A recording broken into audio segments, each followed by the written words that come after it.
Al señor Jorge Heiseke, quien nos trae su propuesta al Senado para el siguiente periodo parlamentario. Buen día, don Jorge, ¿cómo le va?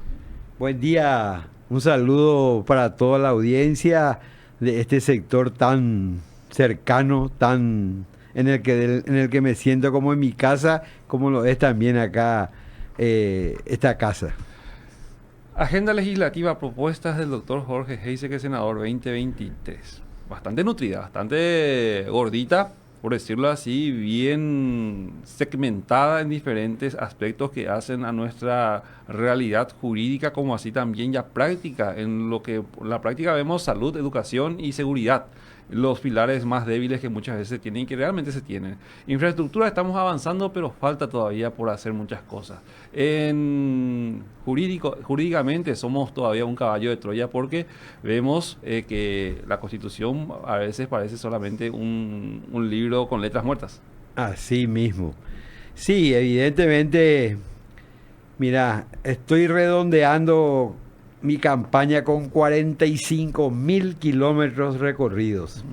Bastante. Casi 3 veces todo el país. Eh, y bueno, yo creo que trabajé mi plataforma legislativa por 8 años, el concurso de los profesionales más importantes en cada área. Y ahora en estos 4 meses en que he recorrido el país, lo que hice es verificar si mi agenda era la correcta o no.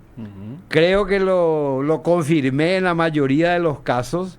Me topé con algunas sorpresas también que me obligan a replantear algunas cosas, pero tengo muy clara la línea y creo que tengo mi trabajo de los próximos 5 años perfectamente delineado, digamos, ¿verdad? 10 ejes principales y 8 transversales pudimos notar en la breve lectura que le hice a esta nutrida carpeta que trajo y que representan obviamente una idea para los próximos 5 años, como bien menciona. Así mismo. Efectivamente, contemplo un poco todos los aspectos de lo que es la vida de una sociedad, de un país, y los abordé, repito, durante los últimos 8 años, pero por supuesto, como no hay tiempo y como uno quiere comunicar lo que quiere hacer, uno no puede dejar de hablar de las cosas más importantes, que son los 4 pilares, ¿verdad? Yo digo que construí mi agenda como se construye una casa, Sí. sobre un cimiento, como se hace toda casa, muy firme, que es la Constitución Nacional. De ahí partimos. Y los 4 pilares son la producción y el empleo digno, mi principal expertise, ¿verdad? La seguridad, la educación, fundamentalmente, y un poco el techo que cubre la casa, que nos protege, es el desarrollo. Claro. Eso es lo que queremos, ¿verdad? El progreso y el desarrollo. Cuidando las bases, obviamente se llega a un techo a una estructura sólida y firme que se mantenga con el tiempo.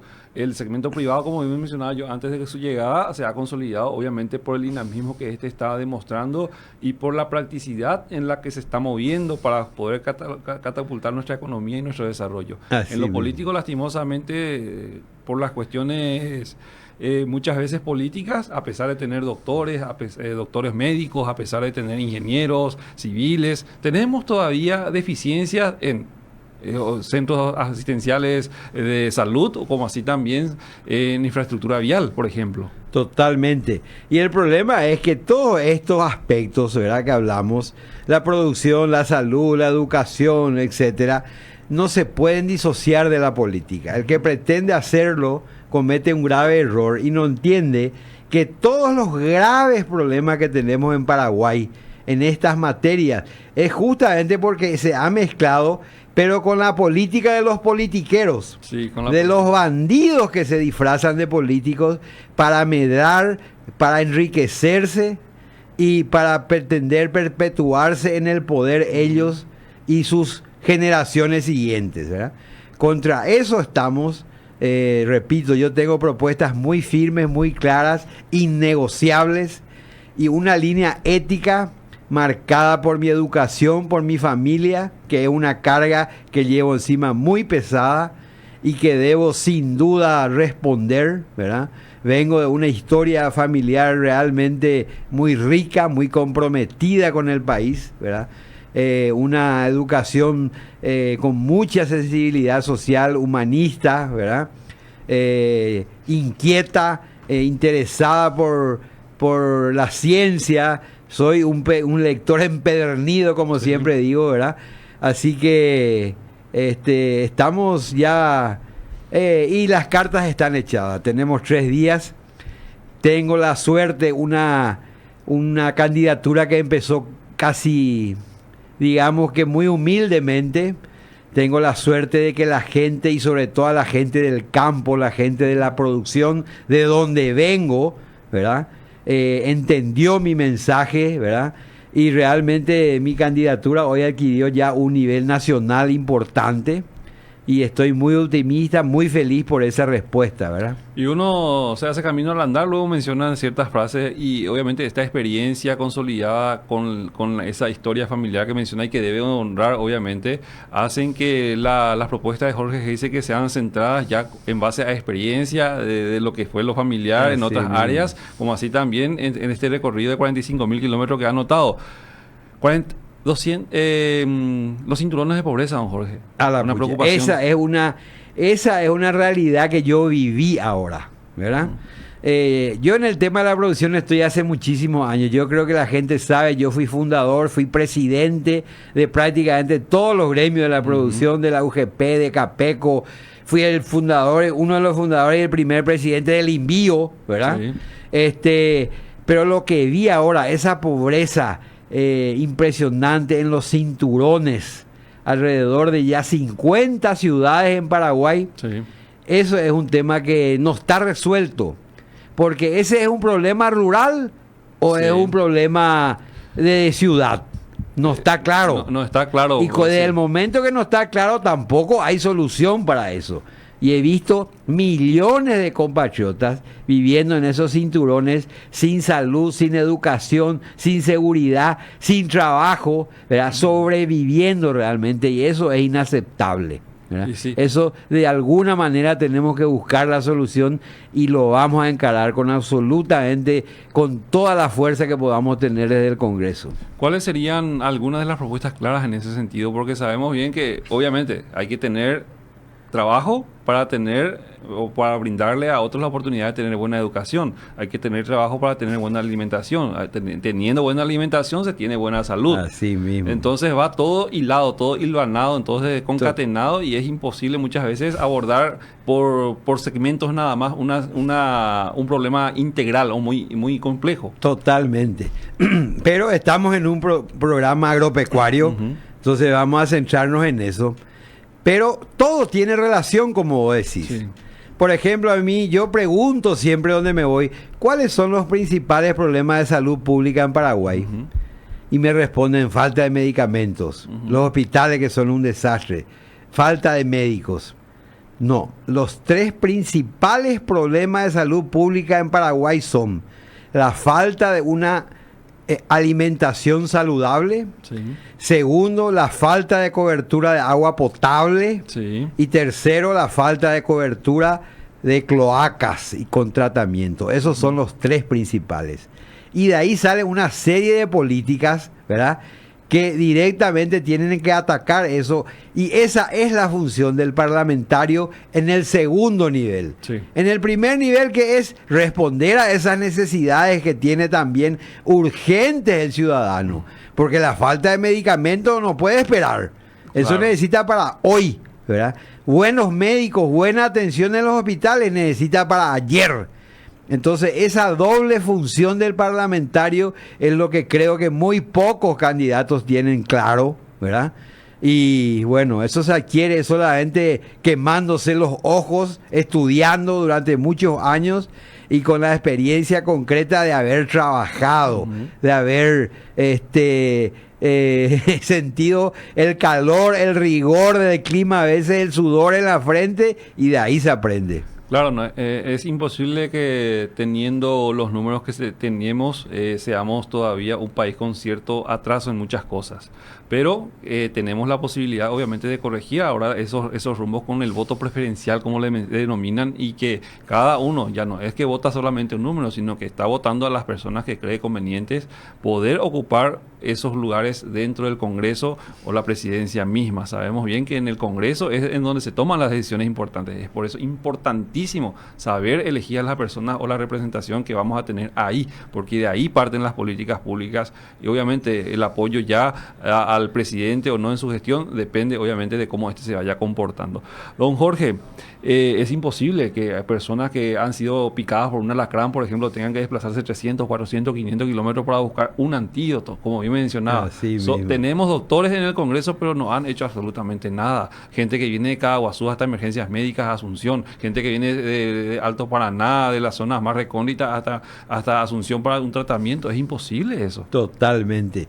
Y yo siempre digo que nosotros en lo que es la producción agropecuaria, lo que son los medianos, los grandes productores, ¿qué es lo que quieren? Quieren seguridad jurídica, ¿verdad? Y que se le deje trabajar con reglas claras y predecibles. Claro. ¿Verdad? Eso es lo que nosotros tenemos que darle. El respeto de la propiedad privada, pero sin dudas, ¿verdad? Ahí no hay tutía. Eso está establecido en la Constitución y no se puede luego ni debatir. No es negociable eso. No es negociable, ¿verdad?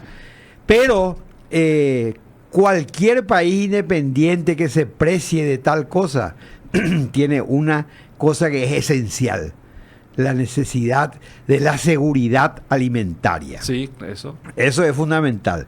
El alimento que recibimos todos los días en nuestras mesas. ¿Quién es el que lo puede hacer? La pequeña producción agrícola campesina. Sí, tal Entonces, cual. eso tenemos que también apuntar. Yo tengo un compromiso muy serio con la pequeña producción campesina, de profesionalizarlo, de dotarlo de toda la tecnología, de toda la asistencia financiera que necesitan y de abrirle los mercados. Abrirle los mercados en los países, en estos gigantes que tenemos al lado, y que no sea al revés, ¿verdad? Que ahora por temas cambiarios que son totalmente ocasionales, el contrabando viene y revienta a los pequeños productores, ¿verdad? Tal cual. Nosotros tenemos que tener medidas que puedan combatir eso, y realmente nosotros agresivamente tenemos que entrar en esos mercados de esos países. Tenemos que, desde mi punto de vista, siempre los costos de producción de los vecinos son mucho más bajos que los nuestros, obviamente teniendo nuestra posición geográfica y las limitantes que son muchas veces más administrativas que técnicas. Pero lo que veo yo es que podemos producir nosotros alimentos diferenciados, darle un valor agregado con el cual podemos llegar a esos mercados diferenciados o a abrir nuevos mercados, como bien mencionaba. La carne de Estados Unidos, por ejemplo, siempre tiene una traba, pero sabemos nosotros que la carne es natural, que tiene las propiedades organolépticas impresionantes, pero no sabemos venderla. Totalmente. La agricultura pequeña parece que quieren ponerla en un versus con la agricultura grande, la agricultura tecnificada. No es así, son complementarias. Totalmente. Ambas son complementarias. ¿Qué pasaría si un tenedor de 500 hectáreas de tierra se pone a sembrar tomate? Va a descalabrar todo el sistema productivo. Por eso es importante motivar a los pequeños productores en seguir su línea de trabajo, pero con tecnología, como lo mencionabas. Totalmente. Y mi sueño, realmente, lo que intenté en 45 años de vida gremial, es la convivencia armónica de los sectores. Sí. Yo digo, no hay agricultores grandes, pequeños, medianos. Esa es una diferenciación solamente para el análisis. Sí. El agricultor es uno solo, porque la agricultura no es solamente una profesión, es una forma de vida, ¿verdad? Claro. Entonces, yo creo que esa convivencia armónica con el mutuo respeto, ¿verdad?, por parte de los grandes productores, es sin duda su principal desafío, el respeto absoluto a las leyes ambientales, sin duda, ¿verdad? Y el gran desafío de la pequeña producción campesina es la incorporación de tecnología. y nosotros tenemos costos de producción más bajos que los vecinos, no nos equivoquemos. Lo que pasa es que hoy están artificialmente modificados por temas cambiarios, ¿verdad? Pero que son ocasionales. Yo estoy seguro que eso va a pasar. Y nosotros tenemos que planificar a mediano y largo plazo. Y ahí va a ser diferente la cosa. Claro, porque Argentina, al cambiar de políticas, obviamente va a recuperarse en un abrir y cerrar de ojos por, obviamente, los recursos que ellos tienen y que nosotros no. Brasil, la misma cosa. Tienen costa del mar, tienen recursos petroleros, tienen minería, tienen un sinfín de oportunidades. Nosotros todavía tenemos la agricultura. Podemos nosotros, a partir de esas experiencias de ambos extremos, poder concatenar y elaborar planes que nos permitan ser competitivos como lo que somos ahora en otros rubros como la soja, el maíz, que tienen mucha apreciación, el trigo mismo, el arroz que va ganando mercado. De aquí a Medio Oriente llega nuestro arroz. Entonces es una ventaja que tenemos productivamente hablando, pero necesitamos obviamente gente que esté ligada a la industria, que esté ligada a la transformación en materia de esas materias primas en otras materias primas, por ejemplo. Así mismo. Y yo creo que la función del Estado es un poco crear las condiciones para que se den las cosas. Yo recuerdo la gran discusión que tuvimos hace ya casi 30 años, ¿verdad? Que era, bueno, tenemos que industrializar la materia prima, la soja era en ese momento, ¿verdad? ¿Qué hacemos? Y bueno, tiene que haber medidas impositivas. Recuerdo absolutamente que yo me puse muy firme en mi postura, y que era, la industrialización va a venir. Y va a venir porque tiene que tener bases económicas para que venga la inversión, ¿verdad? Y la inversión no se hace en base a preferencias ocasionales que se pueda tener desde el punto de vista impositivo. Claro. La inversión se realiza sobre otros estudios, sobre otras bases. Y yo dije, va a venir. No hagamos medidas artificiales porque eso va a llegar. Hoy, la soja, por ejemplo, casi el 35% ya está industrializado, digamos, ¿verdad? Eso, o sea que esas cosas se tienen que dar, pero se dan, digamos, por cosas en la que el Estado no debe intervenir directamente. Sí, ¿verdad? Así es. Debe ser un facilitador el Estado. Así mismo, esa es una palabra que define muy bien. Un facilitador y también un contralor. Claro. Eso sin duda, ¿verdad? Obviamente con las tecnologías disponibles hoy día se vuelve un contralor, un agente bastante pesado, por decirlo así, y que mismo, si se le escapa muchas veces es por cuestiones de como ciertos, como dicen los majones, memes, guiño, guiño nomás, a veces no ven. Pero existe la tecnología para controlarla, y obviamente también el sector productivo es uno de los más honestos que hay, y que obviamente cuando le va bien al sector productivo le va bien al país, y ¿quién no quiere eso? Totalmente. Sin duda que puede haber gente, como escuchamos, está también entre los productores gente que no quiere respetar las leyes, ñemombaretese, como se dice. Y bueno, para eso está el rigor de la ley igual para todos, eso sin duda. En 2 minutos, don Jorge, antes que Diego me haga señas. Lista 9, opción 6. Efectivamente, estoy representando a la Alianza Encuentro Nacional. Creo que es de lejos la mejor lista. No vas a escuchar, nadie va a escuchar ningún cuestionamiento a ningún miembro de la lista de senadores de la Alianza Encuentro Nacional. No existe, ¿verdad? Yo humildemente estoy entre ellos, así que yo le invito a la gente a que entienda de que tiene el poder de cambiar este país. Lo tiene en la punta del dedo. Vayamos a ejercer esa obligación y ese derecho que tenemos. Y si yo digo no confíen en los políticos. Los políticos son en general mentirosos. Son bandidos que se disfrazan de políticos. Yo digo, piensen, analicen, miren la hoja de ruta de la gente. Miren su historia, sus realizaciones, y ahí decidan. Y ahí me van a encontrar a mí, Jorge Giesecke, al Senado, lista 9, opción 6. Muchas gracias, don Jorge, por acompañarnos en este amanecer agropecuario. Ya la gente está enterada de sus propuestas. Nuestro tiempo lastimosamente fue muy breve, pero sí, vamos a seguir compartiendo un poco sus propuestas a lo largo de lo que nos permite la ley, para que la gente pueda tener un conocimiento más acabado. Por lo que leí, es una agenda bastante buena, bastante espectacular, bastante bien diferenciada en los segmentos que muchas veces son banderas rojas, como le dicen hoy día. Gracias a todos por acompañarnos en esta